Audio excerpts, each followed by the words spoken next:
লোকসভা নির্বাচনের আগে অশান্ত দিনহাটায় টহলদারি শুরু করলো কেন্দ্রীয় বাহিনী। দিনহাটা ২ নম্বর ব্লকের বিভিন্ন এলাকায় মঙ্গলবার সকাল থেকে কেন্দ্রীয় বাহিনীকে রুট মার্চ করতে দেখা যায়। তারা গ্রামবাসীদের সাথে কথা বলেন এবং তাদের নির্ভয় থাকার আশ্বাস দেন। এই বিষয়ে গ্রামবাসী জয়নাল সেন বলেছেন, কেন্দ্রীয় বাহিনীর জওয়ানরা তাদের সঙ্গে বন্ধুত্বপূর্ণভাবে আলোচনা করেছেন।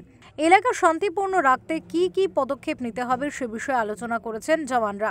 আমাদের এরিয়াটা শান্তি শৃঙ্খলা থাকবে। কি কথা বললো আপনার সঙ্গে? কথা বলতে দেখা গেল, কি কথা বললাম, কি জিজ্ঞেস করলো?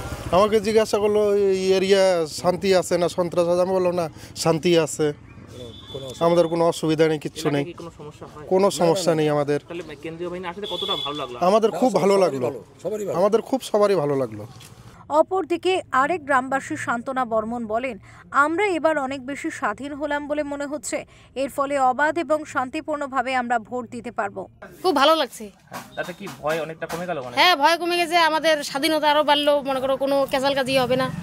ভালো লাগবে। আর কি বলে গেল, এলাকায় কোনো সমস্যা হলে তারা আসবে? হ্যাঁ, আসবে।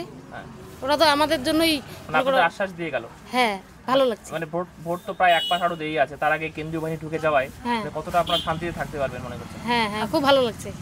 উল্লেখ্য, 2018 সালে পঞ্চায়েত নির্বাচন থেকে শুরু করে সাম্প্রতিক 2023 পঞ্চায়েত নির্বাচন প্রতিবারই সন্ত্রাস কবলিত হয়েছে দিনহাটা।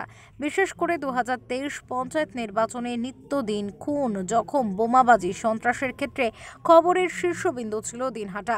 তাই দিনহাটায় এক কোম্পানি কেন্দ্রীয় বাহিনীর মোতায়েন করার পরই কিছুটা স্বস্তিতে দিনহাটার মানুষ। সূর্যজ্যোতি পালের রিপোর্ট, ওঙ্কার বাংলা।